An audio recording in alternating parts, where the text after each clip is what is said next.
everyone, and welcome to Wednesday's writing lesson. Now today we're going to carry on thinking about persuasive writing. Yesterday we looked at some examples and we thought about the features that were included in them. Today we're going to look at some that have the features and some that don't, and decide whether we think they are persuasive or not. Okay, so to start off with, we'd like you to look at these two sentences written about a resort.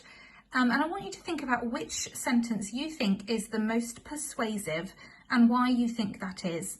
So I'll read each sentence out and you can have a think at home about which one you think is more persuasive and more effective, and the reasons why that is.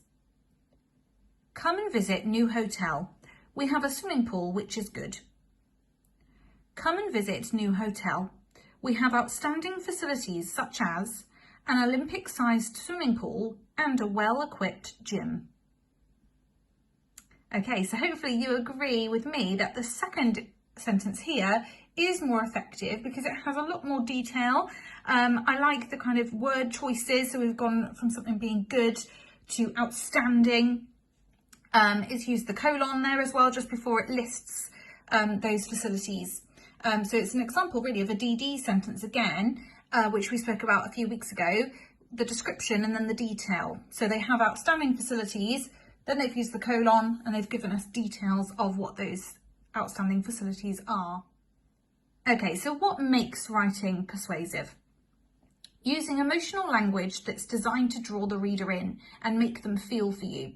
For example, if you don't visit the Marvellous Mars Resort, you will miss out on being able to experience zero gravity.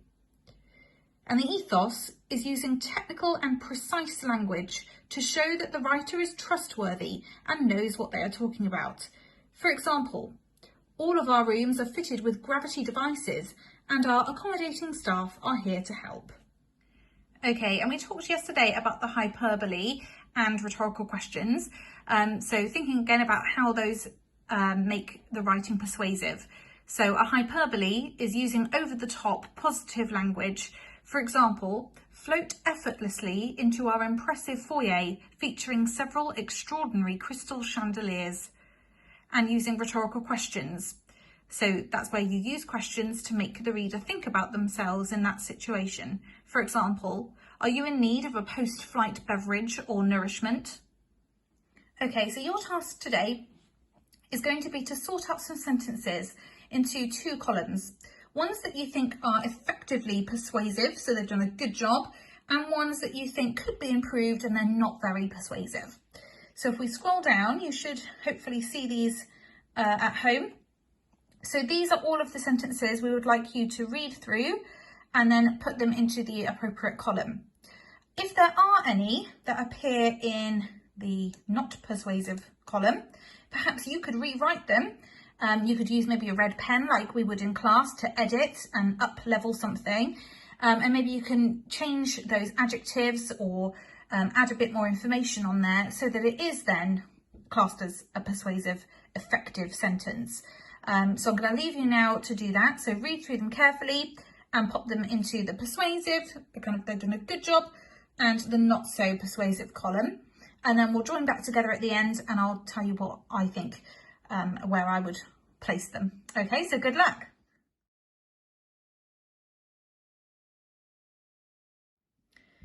Okay, so any that I think would go in the persuasive column, I've put in yellow. So let's go through those ones that I think did a good job. So we've got come to join fit to perform. We have outstanding facilities such as an Olympic-sized swimming pool and a well-equipped gym. At Smith's Diner, we have amazing burgers, chunky, tasty chips, and refreshing cool drinks. Do you like soft, comfy beds, great gym facilities, and fine dining? Then come and stay at the Greenvale Hotel. We'll be glad to see you. At Toby Carvery, we have succulent chicken, crunchy roast potatoes, and the finest seasonal veg. In Ireland, you'll discover myths and legends, countryside more beautiful than you can imagine, and a warm welcome from some of the friendliest people in the world. And then the bottom example has some really good use of rhetorical questions. Do you want to get fit? Do you want to look and feel better about yourself?